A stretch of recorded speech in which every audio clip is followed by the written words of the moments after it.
It was an afternoon game against the St. Louis Blues. We all could have seen how this one was going to go. Welcome to another edition of the FlamesNation Afterburner show.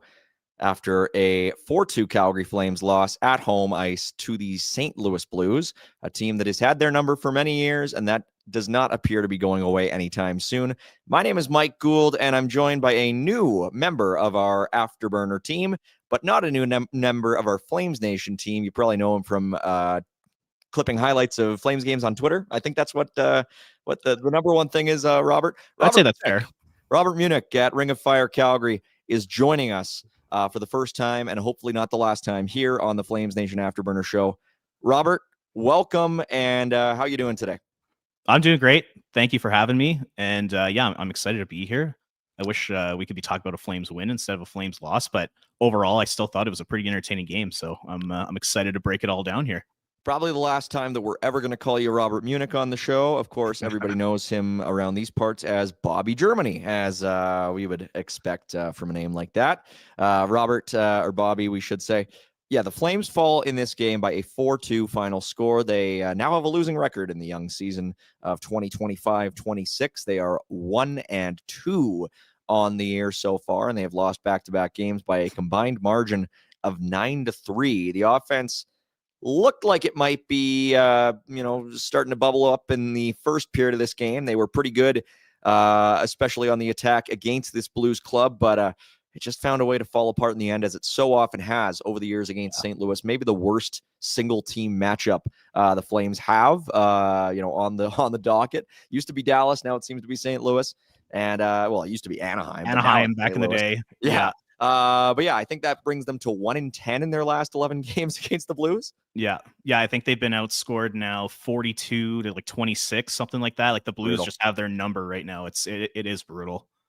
It really is. So the Flames, as we mentioned, fall to 1-2 after their come from behind season opener against the Edmonton Oilers. And again, I mean, they did finally start to score some normal-ish goals in this one. Although let's take it from the top. Their first goal still found a way to be a little bit strange. It was nice. Yeah. It was a nice passing play.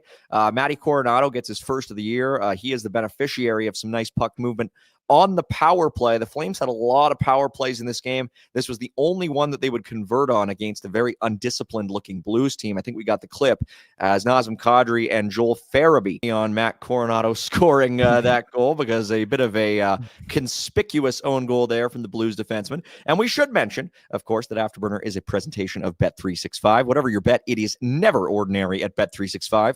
Download the app and get in on the game. Use the code NATION at Bet365, and I think it would have been a pretty good bet to have Coronado scoring tonight. You don't typically see him off the mark for 3 games in a row, and he did get another one later on in this game. The Flames probably could have had a few goals in that first period. There were a number of guys with a number of good chances. Blake Coleman, Yegor Sharangovich, there were a few of them who had multiple shots on goal in this game. Honzik had a variety of good scoring opportunities. He finished the game with 4 shots on goal, as did Coronado. As we mentioned, Coleman, Sharangovich, and Kadri with 3 shots apiece. But almost knocked one in off Zane Parek's shin pads too. That one was super close. Like Klapka could have just had that along the ice. That was probably a goal on the power play. So well, and Robert, I think you put together a video of all the Flames scoring chances in this first period. We can sort of overlay it here as, there were a variety of different opportunities. Zane Parek was very noticeable, I thought, in bringing the puck up the ice. Seemed like it was overdue for him to get a spot in the 6 defenseman for the Flames. And Robert, hard to see him has in the first 2 games of the season. And, I don't think that's a controversial thing to say whatsoever. Right. So I was impressed with Zane's performance tonight. He's very calm, cool, and collected out there. The skill, the skating is obviously outstanding. The one thing I just like to see from him is just up the intensity level a little bit. I found there were times there it's he's kind of just slowly taking the puck up, a little lackadaisical with the puck in his decision making. So it's just up that intensity level a little bit. But if he does that, watch out, he's going to blow up this season.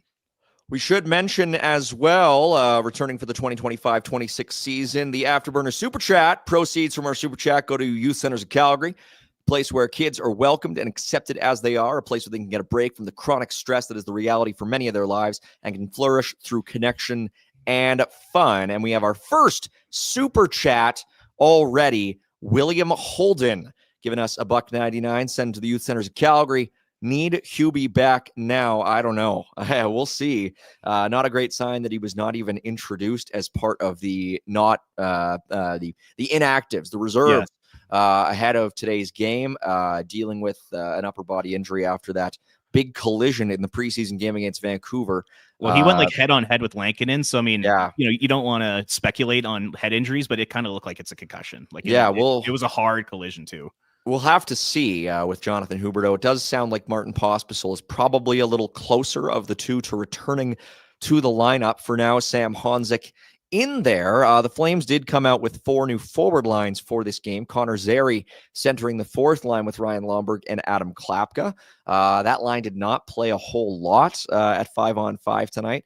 I would say the whole team kind of looked like a team that played 3 games in about 60 hours at times. You know, they started very well, but they started to peter off as the game went on. And what we saw, even with 4 forward lines that were constructed, I think, making a lot of sense.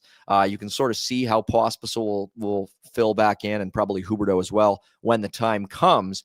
But it made sense, at least, what Huska was trying to do with these 4 forward lines tonight. Yeah, no, I would agree. I thought it was good to get Kirkland out of the lineup and get Zary maybe some reps at center there. I thought that was pretty smart. And to get Jake Bean out of the lineup, I thought was smart. I don't think he's been very good to start this season. So I like the lineup decisions. And, you know, like, to be honest, like, I'll disagree with you a little bit there, Mike. Like, I actually thought the Flames were like really good in this game. I thought like they brought a lot of energy, a lot of scoring chances, especially in like I would say the middle 40 minutes of the game, like the last 10 minutes of the third and the second.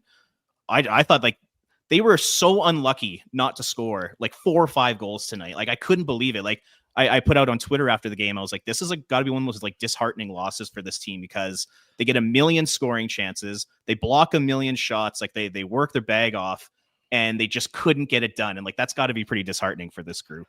To me, it really mirrored the game against Vancouver, where they had, you know, a really strong beginning to the game. Third period, though, high danger chances, natural stat trick, 8-2 in favor of the St. Louis Blues.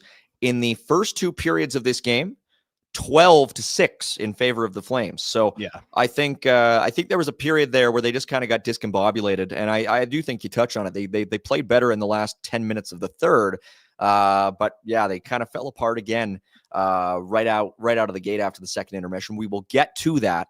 The Blues do score twice in that second period, and it is Jake Neighbors getting their first goal of the game, his first goal of the season, to tie this one up at 1. Neighbors beating Dustin Wolf on a little backhand shot in tight. Robert Thomas and Pavel Buchnevich. Unfortunately, like, you know, we were talking about Sam Honzik. I thought he had like a really good game tonight, but the one blemish was on that goal there, where he makes a soft play along the boards. He tries to do like a little chip along the boards to find, it was either Backlund or Coleman, and the St. Louis Blues pick it off, and then they go the other way, and Neighbors gets the goal. You know, moving forward, you really want to see Sam Honzik rip that puck into the zone and make a harder play than that. I thought it was a little bit of a soft play by Honzik, and that kind of ultimately led to that goal, unfortunately. And the Blues get a power play goal of their own in period number 2. It is Robert Thomas who got the assist, the primary assist on that goal by Jake Neighbors. A bit of a short side shot on Wolf that goes up high. Jimmy Snuggerud and Justin Falk getting the assists on beats Wolf up high. Sort of a continuation of what we saw in Vancouver, where there were a couple of shots in that game that beat Wolf up high, another one here tonight. I mean, that's going to happen with Dustin Wolf just because of his height. He will obviously make up for it in other ways, but every now and then we will see those types of goals that beat him over the shoulder. It was kind of interesting. Like, I wrote down in my notes, like, prior to that goal, the Flames were just dominating. It was just chance after chance after chance. And you could just kind of like feel a St. Louis goal coming, right? Like, that's just like kind of how hockey works. Like, you just dominate. Joel Hofer was amazing. And then you kind of just have this feeling like you're going to slip up and allow a goal against. And unfortunately, that's exactly what ended up happening, which is really too bad, because I thought the Flames were unbelievable in like the first 10 minutes of that second period. And, you know, it's just the way hockey works sometimes, right? Yeah, another game in which the Flames, you know, we saw it a lot last season where they just couldn't buy a goal. And yeah, we are expecting some positive regression at some point. Guys who don't have goals yet this season, Kadri, Farabee, Sharangovich, Rasmus Anderson, Mackenzie Weegar, they combine, or pardon me, yeah, Anderson and Weegar, they combine for, I think, over 10 shots all by themselves. and you're just wondering, okay, well, when's the dam finally going to burst? There is shooting talent on this team. We saw them, have a horrible year last year in terms of finishing on those chances. One of the worst seasons we've ever seen for the Flames in terms of their on-ice shooting percentage. And so far, it's been, again, sort of difficult to come by. And tonight, I think it was just also an instance of, I don't know, the dynamism, the gimmies, the odd man rushes. They had good scoring looks, but they didn't have maybe the gimmies that you would expect. And ultimately, they scored 2 goals on 29 shots. The other element, of course, is Joel Hofer. You mentioned, a guy who Edmonton Oilers fans were clamoring for their team to get in the summer as retribution for losing Dylan Holloway on waivers. Hofer has a spectacular game, 27 saves on 29 shots, really sort of showing why the Blues are regarded as having one of the best tandems in the league with Binnington and Hofer, and he was fantastic. Oh, he was so good. Like, Yasmin, if you could throw up the second period scoring chances. There were so many of them. Like, so many. Like, I counted like 5 or 6 like true grade A's, and the Flames, they were hitting posts, and Hofer was moving side to side unbelievably well. Like, just take a look at some of these looks here. I think this one is we got Sam Honzig on a breakaway, can't beat Hofer. That was Farabee hitting the post. Yeah. Like, it was just like, I can't believe that wasn't called a penalty shot for Sam Honzig. He had a break. Agreed. Honzig again denied right there, point blank. I mean, there were just so many good looks for this Flames team. Yeah, this one on Farabee was ridiculous. Like, Farabee had like 3 golden opportunities, and he just could not bury one, unfortunately. But yeah, I did like the Frost Farabee connection tonight. I actually thought they were like 2 of the best forwards. That line is great. I really like that line. I think it's a really sensible combination of 3 guys. Pike and I talked about it on the Canucks recap. Just 3 guys who complement each other relatively well with, compatible skill sets. So it makes sense. Hopefully they can, start producing some more in terms of, tangible goals going forward, because the expected goals have been there. They've been all 3 of them, Sharangovich, Farabee, and Frost, have been getting legit chances. Just tonight it didn't go. Tonight they combined for, let's see, 3 shots for Sharangovich, 2 for Farabee, and none for Frost. But the expected goals were very much in their favor, at least until the end of the third period, where it started to come in waves for St. Louis. Matt Coronado does get the second and final goal on Joel Hofer in this game. He scored the first off of Tyler Tucker. This one, finally, the Flames get a goal off of a shot. Getting that release off so quick is just unbelievably impressive. Like, that was a beautiful goal. And like you said, literally like the first real goal of the season for the Calgary Flames. 3 games in. 3 games in, and we're talking about that. Maybe, I mean, you look up and down. I mean, there are so many guys on this team who are still waiting to score one. Farabee's waiting to score one. Kadri, I mean, Huberdeau obviously hasn't been playing. Backlund and Sharangovich and all the defensemen, Adam Klapka, Perek, we'll see what he can do. Rasmus Anderson doesn't even have a point. He should. Like he should have like 2 goals tonight. Like that pass by Gridden to set him up on that breakaway in the first period, and he flubs the backhand. Like, that was almost like a big time turning point in the game for me, was Anderson not scoring on that chance. Like, we had a bunch of those, but like that was probably like the most egregious miss of the night by the Flames. Good to see some familiar faces in the chat. Scott M. Talking smack as usual. Good to see you, buddy. Ken Alicia saying only caught the first period. Had to take my kids to swim class. Hope they were able to have a better time than they would have watching the Flames lose. Ken also saying, hey, Gould, you look like you need some sleep, buddy. We established this off mic. I'm extremely hangry today. Have not really eaten anything. So we are having a great time here on this show. I'm being very careful here with how. Oh yeah, we gotta tread carefully. Yasmin's over there in the corner just trembling. You gotta like I'm just shaking. I'm looking all pale. You don't want to be in my way. And thanks, Scotty. Good to see you too. The Flames do concede a couple in the third. And again, they're tough ones. Like we'll talk about the Pio Suter goal in a minute, which was just predicated by a crazy bounce. Jake, these goals are both deflections on Dustin Wolf. Really, really high skill plays. Neighbors gets his second of the game, deflecting in a long range shot by Colton Parayko. Cam Fowler rather getting the secondary assist on that one. That ends up being the game winner with just 8 minutes and 53 seconds remaining in regulation time. And then, the Pius Suter goal, just a crazy bounce off the end boards. Nobody seems to know where it is. The Flames get completely discombobulated. Loved Michael Backlund or Blake Coleman really to start this season. Coleman's been the better of the two, but I think they're both looking a little bit more, if you're look closer to bottom six than middle six at this point, which is there's nothing wrong with that. It's just, we're getting to that point in their respective careers.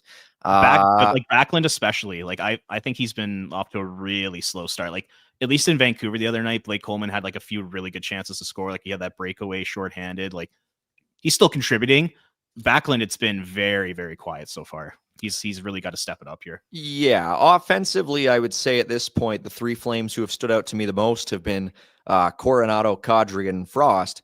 And everybody else has basically looked interchangeable at this point. I'd throw Farabee in there potentially. I think Farabee's been pretty solid in the first few games. You could potentially. I would say maybe. But I think for the most part, you could swap everybody around and not really miss a step as much. It's been fine. They've been okay, but they definitely all need to show a little bit more.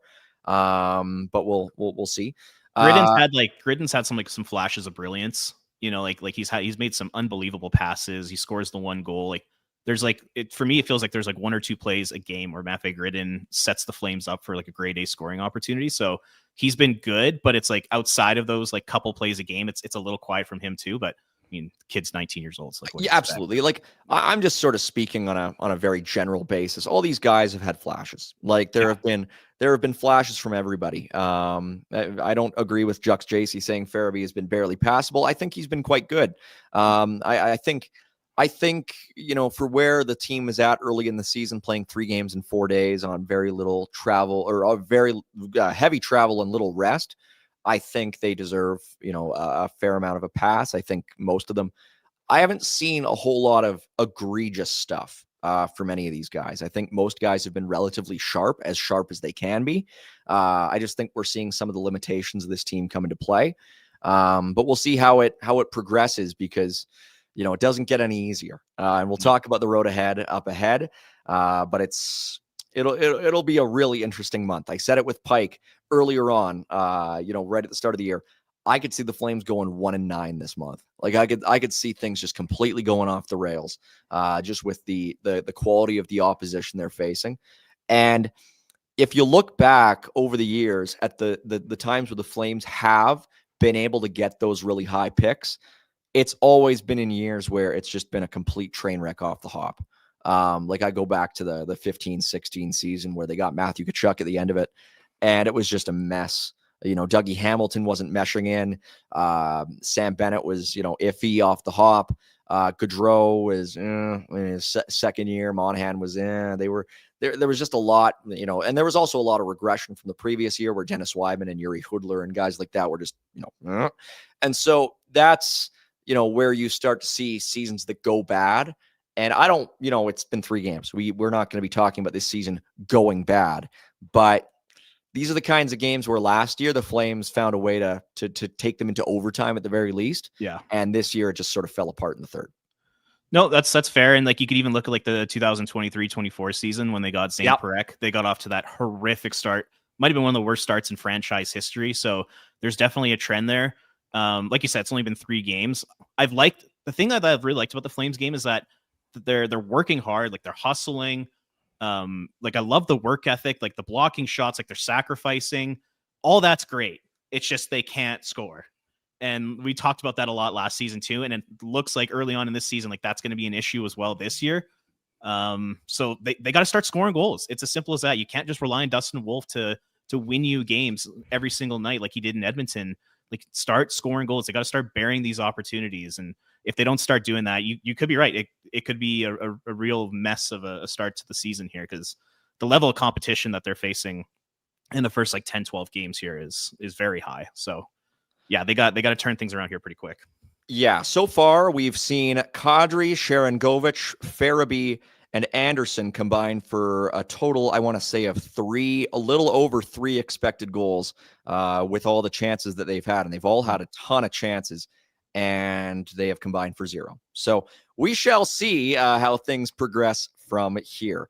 We want to tell you a little bit more about our buddy Derek Newman. Because Derek Newman is a great dude over at CIR Realty. Buying or selling, let Derek do the work for you. Will the Flames be buyers? Will the Flames be sellers? Well, we know they're shopping for a new home. So, well, they're not shopping anymore. They're in the closing phase. They're building it up. They've got the land. And Derek is a great asset. He'd be a great asset for them, and he's a great asset for you if you're looking to buy or sell a new home. He's known for building strong relationships, lasting friendships. Customer service with Derek comes before everything, and he makes sure that all of his clients feel supported from start to finish. From start to finish, that's something the Calgary Flames could really use. Derek Newman in that sense. You got to be there from start to finish, a full 60 minutes. In Derek's time, it's a lot more than 60 minutes. So go to Derek Newman over at CIR Realty. He'll help you out. Email him at newman@cirrealty.ca or call 403-619-6661 or visit dereknewmangroup.com. What's going on over there, Bobby? You looking for a new home? You looking to maybe give Derek a little bit of a I actually just bought an apartment, so I'm all right. But hey, if I'm looking to move, I'm going straight to Derek Newman. No doubt about it. You better go straight to Derek Newman. Otherwise, I'll be very hangry with you. Get on over there. If you give Derek a call. Bobby, we will get to the road ahead here because we sort of mentioned, first of all, it's Thanksgiving weekend. I think we're all getting set to do a number of things. Eat some good food, see some cool people, and take some naps. And that's number 3 is priority number 1 for me as soon as we are off of this show. But after Thanksgiving, the Flames are going into a bit of an unforgiving stretch, playing against a lot of playoff teams or a lot of playoff teams to be potentially. Throwing Utah in that mix? Well, maybe. They have a lot of aspirations. I don't know if they're going to achieve them, but it's going to be a real rough road ahead, and we want to tell you about the road ahead, who could help the road ahead be a little bit smoother. Head on up to Platinum Mitsubishi, sponsors of the Road Ahead segment. Platinum Mitsubishi, family owned and operated by lifelong Calgarians. At Platinum, lease and finance rates start at 0% on brand new 2025 Outlander gas and PHEV models. 7-seaters, the lowest prices, the lowest rates in the industry.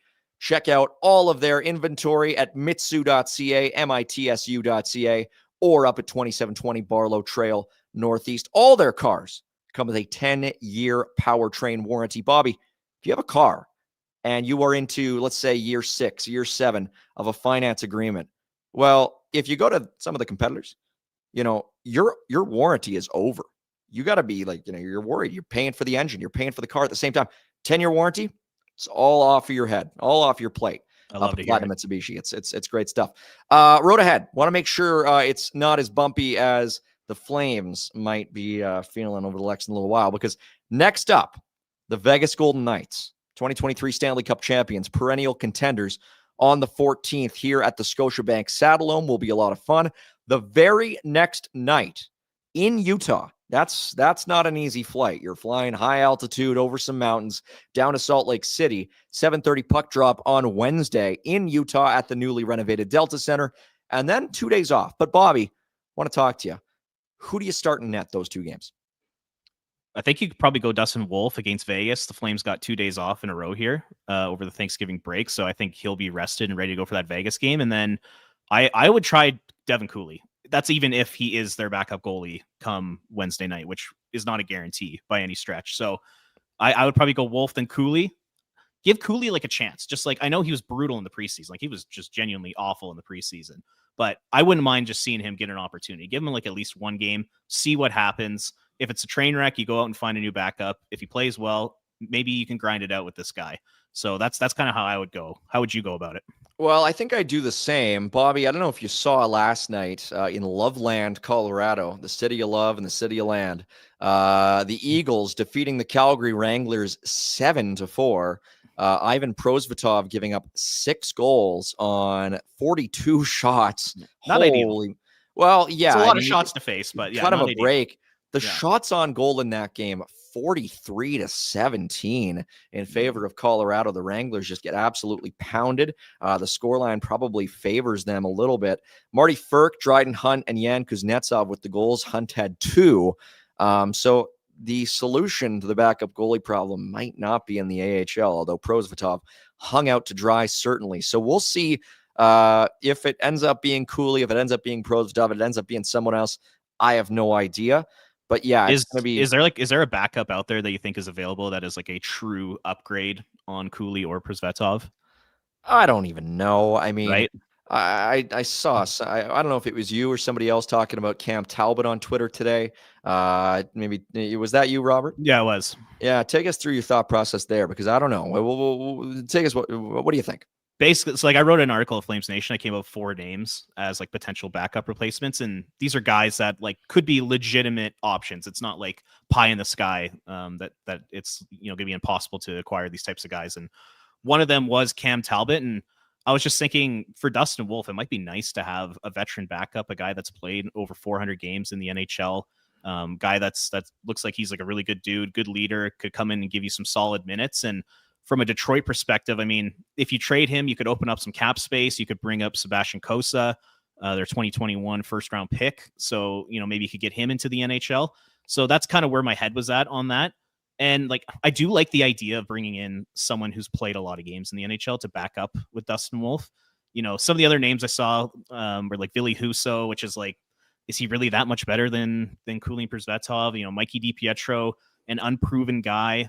And then I also had Kaapo Kähkönen on the list, who he's played a little over 140 NHL games and has had a little bit of success. But like you take a look around the league, there's not many backup goalies available right now. So the pickings are very slim for this Calgary Flames team. And that's kind of why I threw Cam Talbot out there. Like, as out of all those guys that I just mentioned, I think that he could be potentially the best fit for this team. Yeah, familiar with the city, played in Calgary in the 2019-20 season as a tandem partner with David Riddick, and ended up being their starter throughout that year's bubble playoffs. Yeah, certainly familiar with the market.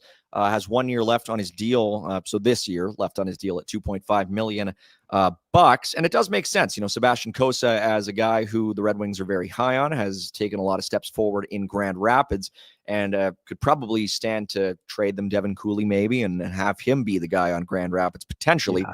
Does make a little bit of sense. Not a bad idea. And we will see, what Detroit ends up doing, because that's a team that I do not hold in very high regard and haven't for quite a. They are an absolute mess. So, yeah, potentially not a bad idea. Cooley, Talbot, as you mentioned, 535 NHL games under his belt, 266 wins, 38 years of age. So, we'll see, but probably not a piece that Detroit would want a ton back in return for. Maybe. Yeah. What do you say to this? I mean, it does make sense. Maybe Rasmus Andersson wouldn't want to go back to Detroit, considering that's the city where he got hit by a scooter 2 years ago. But they are a team that could really use a right shot defenseman. Oh, yeah. In a bad way. Travis Hamonic looked terrible in against Montreal a couple of nights ago in their season opener. Maybe it could be part of a deal. Hard to say. But in any event, the road ahead continues in Vegas the following Saturday, an 8 p.m. Mountain Time start. Ugh. What has been with all the crazy start times this year? 2 late ones, an early one now. Finally starting to get into a real rhythm. 7 o'clock, 8 o'clock. Oh, man. But then the following week, 3 games in Canada, in Calgary for 2 of them. One against Winnipeg, one against Montreal, and then one in Winnipeg in that fun little arena. I went to it last year. It was a lot of fun.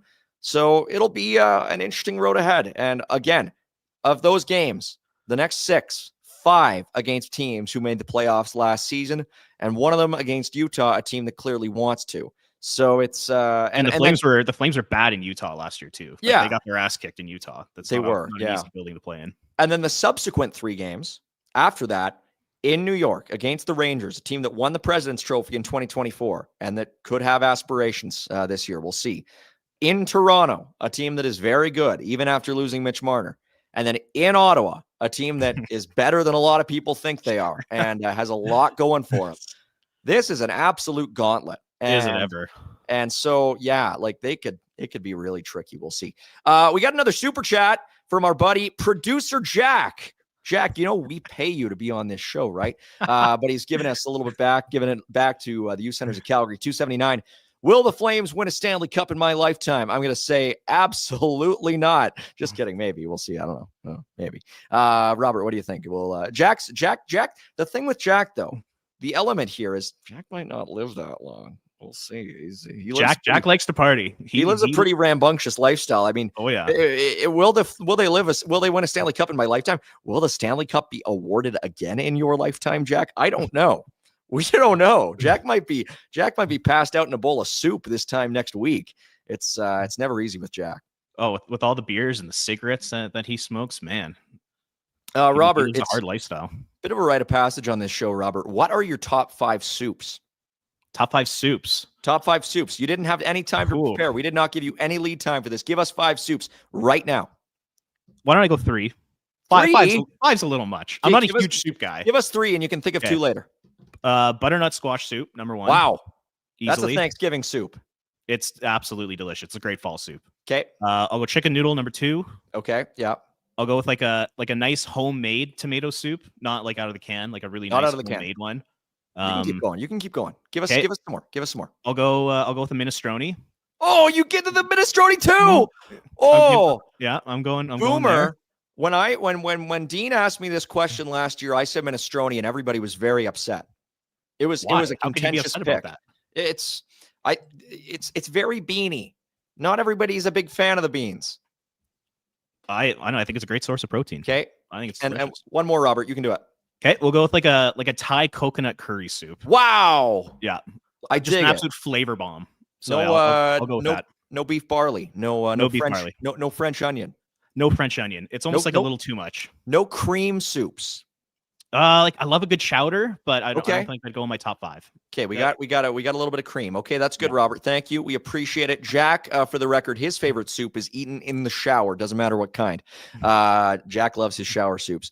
All right, so that takes us through the road ahead. Jack, we appreciate it. Your donation to the Youth Centers of Calgary. Jack, a place that you can go and spend a lot more than $279 perhaps, but not that much more. The prices are very reasonable. Robert and I had a good time there the other night, and you might even get rewarded for going there with some free tickets to some Flames games if you do head on down. Going down to the Unicorn. 2 locations, 8th Avenue Southwest, 4th Street Southwest. It's Calgary's super pub. 3 floors, 3 bars, 1 destination on 8th Ave. It's the sports canteen with all things sports, hockey, football, soccer, UFC. They got buck hunter, they got pinball, they got darts. They got game day $7 pints of Molson Canadian, and even more relevant in today's day and age, all Jays playoff games with sound located in the heart of Stephen Avenue. That's the 8th Avenue location. We went to the one on 4th Street, down by the Circle K and all the stuff that happens around there. I used to take my scooter up that neck of the woods and pop in there and look across the street and say, what's that? Is that the Unicorn? Now I don't have to look and wonder anymore. I've been there and it's great. Go to the corner of 20th Ave and 4th Street Southwest. They got daily specials, happy hour, and a brunch on Saturday and Sunday. And what is better, truly, in these fraught times, Robert, than brunch? What is better than brunch? Nothing. Brunch is awesome. Brunch is pretty good. Brunch is fantastic. Especially after a night out, a little brunch the next day with your buddies, kind of recap the night. It doesn't really get much better than that. That's right. So you want to have a brunch, go to the Unicorn, 2 locations, Calgary's Super Pub, one of the only home pubs of the Flames, official pub of the Flames. Head on down there. You might get some free tickets. At worst, you got a great place to watch the game. So, the Unicorn 4 is one of my watering holes, and it's like unbelievable on NFL Sunday. It's great for the Blue Jays during the playoffs. It's definitely a go-to spot. You got to check it out. This show, Robert, to put in a good segue, as we mentioned off the hop, is a presentation of Bet365, and we got a great bet of the day for you. Because, I don't know, Robert, did you stay up last night to watch that marathon between Seattle and Detroit? It was fantastic. What was it? Luis Castillo came in to throw some pitches in the 15th and the 14th innings for Seattle. He was clutch. And it ended up being a walk-off in the bottom of the 15th. Detroit loaded the bases, and the Mariners won it off of a single. And wouldn't you know it, now it is the Blue Jays and the Mariners getting set to take on each other tomorrow at 5 o'clock p.m. local time in Toronto at the Sky Dome. And Robert, the money line favoring the Blue Jays a little bit. I like it. Yeah. And what do you think? Over under 7.5? I'll take the under on that one. I think it's be more of like a defensive matchup with some good pitching. So I'll go under on that. Yeah, it was Jorge Polanco with the walk-off single in the bottom of inning number 15. And yeah, I mean, if you're a Jays fan watching that, boy, oh boy, seeing Seattle and Detroit slug it out 15 innings, hard to imagine a better outcome than that. I think the Jays are going to be able to capitalize on a real tired Mariners team that apparently even had a delayed flight getting out of Seattle this morning or late last night. Yeah. So I don't know if they might have just gotten into Toronto for all I know. They still might be hungover on Sunday for that game too. Yeah. That's not a lot of time to recover after celebrating. That Blue Jays champagne celebration feels like it was a week ago at this point. Yeah. So yeah, I think bet the over, bet the Jays. Jays in 6. Let's say that, heading to their first World Series in over 30 years. And follow Blue Jays Nation on social media. Absolutely, I run Blue Jays Nation. So yeah, follow BJN for all highlights, articles, everything you could possibly want for the Toronto. Hang on, you run the Twitter page, all social media. You're on all social media. Everything. Robert, you've been holding out on me. Look at this. Yeah, Blue Jays Nation, great space. Great space. I think buddy Thomas Hall still writes over there. Yeah. Oh yeah. Yeah. There's a lot of great folks over on Blue Jays Nation. Boy, a lot more compelling a team to follow than the Flames right now. But there are still things happening in Flames land, and there are a lot of good folks in the chat today who are talking about some real contentious topics. Ken Alicia saying, should Calgary take a chance on Carter Hart? Absolutely not, and we'll leave it at that. Who else? Do Mike and Rhett still have beef? Yes, absolutely. And whatever you think, it's even more personal than you think. Where did this start? Where did this beef start? Let's hear it. It dates back a ways. Rhett and I have established some common ground. I think I said that Rhett wasn't the best looking on a show last year. And he's never let it go. Fubar earlier on in the chat. This is interesting. They should trade Sharangovich, Anderson, Bean, Miramonov, Coleman, and maybe Kadri. I mean, sure, man. Well, but like the first 4, who's going to take those 4? Like those first 4 guys are almost like untradeable at this time. Anderson's not untradeable. Not Anderson. Sorry, I'm talking to Sharangovich and Miramonov. Yeah. And Bean, yeah. Doesn't really make any sense, in my opinion, to trade Sharangovich with 5 years left on that deal. Maybe take some time on that one. Coleman, I mean, I think it makes a ton of sense. If they're out of it, Kadri, Coleman for sure should be on the block 100%. Yeah. I think with what they have, I think the other wingers in the system, guys like Jacob Battaglia and Idar Suniev and Andrew Basha, those are guys who are years out. I think 2 years maybe. Suniev, has a lot of work to do in the American League. Battaglia is still in the OHL. Basha has a lot of work to do in the American League. I think once you move Blake Coleman and maybe one other guy, I think there's a lot of room for, Grittin to keep playing, Honzik to keep playing, but also you have time for guys like Farabee and Sharangovich and Zary and Pospisil to work out what they're, work out where they are as players, work out where they are as contracts for the Flames organization. I think, there is not going to be a huge amount of guys knocking on the door right away, because I think what we've seen with Grittin and Honzik is they are the guys who are here and who most folks expected to be a year out, right? And these guys are typically staggered when they come in. I don't think I think there will be a little bit of a lull after that in terms of guys. I think it'll be a lot more contentious on defense. I think there will be a lot more there, and maybe down the middle if Cole Reshny comes out of college and starts looking like a pro right away. Yeah. So we'll see. Who else do you think? Robert? If you had to guess, who do you think is the next guy the Flames move? Let's take Anderson out of the equation because that feels like the obvious answer. Like I could see like a guy like Joel Hanley potentially at the deadline. Once again, if they're out of it. I just don't know if I see Craig Conroy trading like Blake Coleman and Nazem Kadri right now because they put so much value into their leadership and all that. If it were up to me, I would definitely have them on the block, but I just don't think the Flames are going to do that. So I could see it being, like I said, like a depth player, like a Joel Hanley, that kind of thing. Kind of boring answer, but that's just how I feel about it. Sometimes when it's a boring team a little bit, you get a bit of a boring answer. And the Flames in my book still have a lot to prove to me that they are not a boring team. I need to see them be not boring, because to me, finishing 16th in the league and finishing near the bottom of the league in goals for is boring. And so, I mean, it doesn't make it boring to talk about them, because, we have a show. It's a fun show. We try to keep things light, but they need to prove to me that they can play hockey that is not, to me, boring to watch. And so we'll see. There's a lot to talk about even so. They like when you look at last year, like a lot of their comeback victories were a lot of fun. They played in a lot of tight games, a lot of overtimes, a lot of shootouts. So that's pretty entertaining. And like, I thought today's game was super entertaining, but like in general, yeah, just with the lack of elite talent, especially up front, it's hard for them to generate opportunities. Today was probably the exception to that. But yeah, I would agree. Like just with where they are in their winning cycle right now, like that's just bound to happen, right? Like that's just kind of like they're in that awkward stage of their rebuild, and some nights are going to be rough and some nights will be fun, but that's just kind of how it's going to go here. Appreciate you, Ken Alicia, saying hit the like, people. We agree. Feel free to subscribe as well, and also just can continue to leave questions, because Bobby and I can't make up all of it ourselves.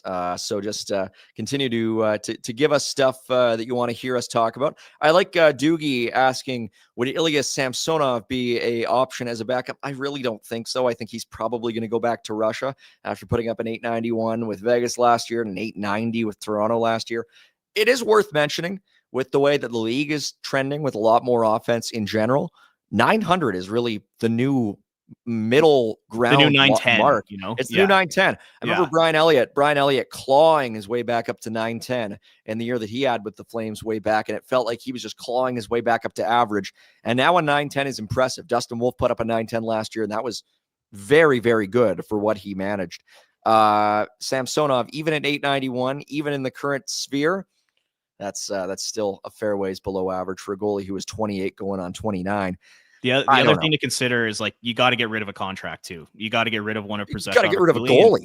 You got to get rid of a goalie in general. And to sign Samsonov, now all of a sudden you got 6 goalies in your system. That's just too much.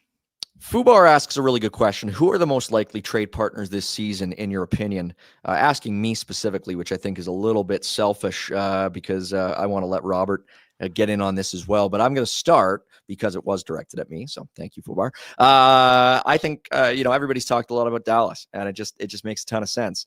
In the season preview that I wrote about the Dallas Stars for Daily Faceoff, they badly need a right shot defenseman. It is their biggest area of weakness by a long shot. Miro Heiskanen, Esa Lindell, Thomas Harley, and Leon Bichelle all shoot left. And it is, something where they have guys who play on the right side. Thanks, Fubar. Yep. Robert as well. Sorry. Appreciate that. But they badly need a guy. And they did just this 2 years ago when they got Chris Tanev. It was a great idea. Didn't translate into, a trip to the Stanley Cup final, but it was the right move. Last year, they went for Cody Ceci, and Ceci's early results in LA have been just as disastrous as they were last year in Dallas. So they need to find somebody. Now, Rasmus, I think, had a real rough night. Like, I think he had a rough start to the season. He's had a rough start to the year. And Doogie saying, we'll take Jason Robertson. Hey, dude, sign me up. But I think that's a team that makes a lot of sense. What about you, Robert? Yeah, I mean, like, I wrote an article at FlamesNation about this, saying that Anderson and the Stars are literally a perfect fit. So I totally agree with you on that one. To change up my answer a little bit, I'll throw like Tampa in there. I could see Tampa having some interest in Rasmus Anderson. Like, you take a look at their right side, it's not that deep. And then, Ryan McDonough's only got 1 year left on his contract, and I could totally see him retiring at the end of the season, and they need another defenseman to fill top 4 minutes after that. So I could see an Anderson trade to Tampa maybe being a possibility. Give me Connor Geekie. That's all I have to say about that. That would be a player who I would love the Flames to get from Tampa Bay if he were available, and I would be surprised if he was. But again, a really good idea, especially considering they just traded Mikhail Sergachev. They could use a guy, and of course Geekie, a guy they got for Sergachev. But hey, might as well just fill that hole, right? Well, and Hedman's getting older too. Like he's getting into his late 30s right now. Yeah. So between him and McDonough, they're going to need some defensemen here over the next 4 or 5 years. Crazy to think of Victor Hedman as getting old. I've watched his entire career. Crazy. So just absolutely nuts. Bobby, any last thoughts? I think we're getting to the end here, but it's been great having you on. We'll do this more, of course, throughout the season. We got a great crew here at Afterburner, and we're looking forward to cycling you more in. What are you looking forward to for the Flames now as 3 games into the season? What do they have to do? What do you want to see more of going forward?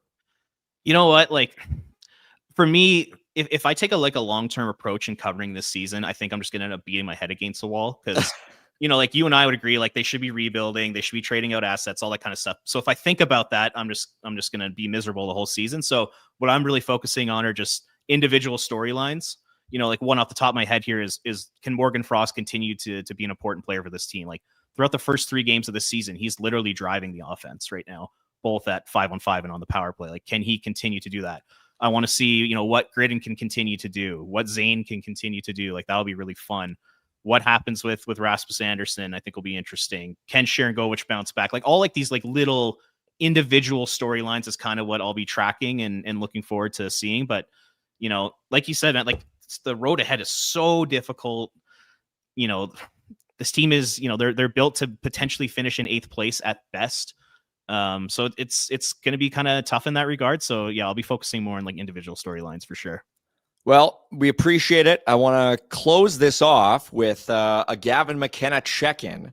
4 games into his college career at Penn State University, 1 goal, 4 assists, 5 points in 4 games, a -4 rating through 4 games, which hopefully is enough to get him to fall to wherever the Flames end up picking in the draft.